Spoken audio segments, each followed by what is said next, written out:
ಕೆಲಸದ ಒತ್ತಡ, ಸಿಟಿ ಜಂಜಾಟ ಇದು ಎಲ್ಲದರಿಂದ ಒಂದು ಸ್ವಲ್ಪ ದೂರ ಹೋಗಿ ಒಂದಷ್ಟು ಟೈಮ್ ಚೆನ್ನಾಗಿ ಪೀಸ್ಫುಲ್ಲಾಗಿ ಸ್ಪೆಂಡ್ ಮಾಡ್ಕೊಂಬರೋಣ ಅಂತ ಅಂದ್ಕೊತಾ ಇರೋರಿಗೆ one of the best places ಅಂತ ಹೇಳ್ಬೋದು ಇದು.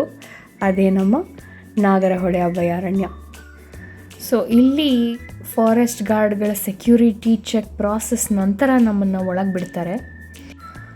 ಬೆಳಗಿನ ವಾತಾವರಣ, ತಂಪಾದ ಗಾಳಿ, ಹೀಗೆ ಪ್ರಾಣಿಗಳನ್ನು ಹುಡುಕೊಂಡು ಮುಂದಕ್ಕೆ ಸ್ವಲ್ಪ ಹೊರಟಾಗ ಮೊದಲೇ ನಿಮಗೆ ಕಾಡೆಮ್ಮೆ, ಇಂಡಿಯನ್ ಗಾರ್ ಅಂತ ನಾವೇನು ಕರಿತೀವಿ ಅದೇ ಸಿಕ್ಕಿದ್ರೆ ಎಷ್ಟು ಚೆನ್ನಾಗಿರುತ್ತಲ್ವ. ಈ ಕಾಡೆಮ್ಮೆಗಳು ಯೂಶ್ವಲಿ ಗುಂಪಲ್ಲಿರೋಕ್ಕೆ ಇಷ್ಟಪಡ್ತವೆ. ಈ ಕಾಡೆಮ್ಮೆಗಳನ್ನ ನೋಡ್ತಾ ಇದ್ದಾಗೆ ನಮ್ಮ ಅಣ್ಣವ್ರದ್ದೊಂದು ಹಾಡು ನೆನಪಾಯಿತು. ನಿಮಗೂ ಯಾವುದು ಅಂತ ಗೊತ್ತಾದರೆ ಕಮೆಂಟ್ ಸೆಕ್ಷನಲ್ಲಿ ಹಾಕಿ ನೋಡೋಣ. ಈ ಕಾಡಿನ ಎಲ್ಲ ಮೂಲೆಗಳಲ್ಲೂ ನಿಮಗಿದೊಂದು ಮುದ್ದಾದ ಪ್ರಾಣಿ ನೋಡೋಕ್ಕೆ ಸಿಗತ್ತೆ, ಜಿಂಕೆ. ಎಷ್ಟು ಅದ್ಭುತವಾದ ಪ್ರಾಣಿ ಅಲ್ವಾ ಇದು. ಈ ಜಿಂಕೆಗಳನ್ನು ನೋಡೋಕ್ಕೆ ಹೋದಾಗ ದಯವಿಟ್ಟು ಯಾರೂ ಕೂಗಾಡೋದು, ಸದ್ದು ಮಾಡೋದು ಮಾಡಬೇಡಿ.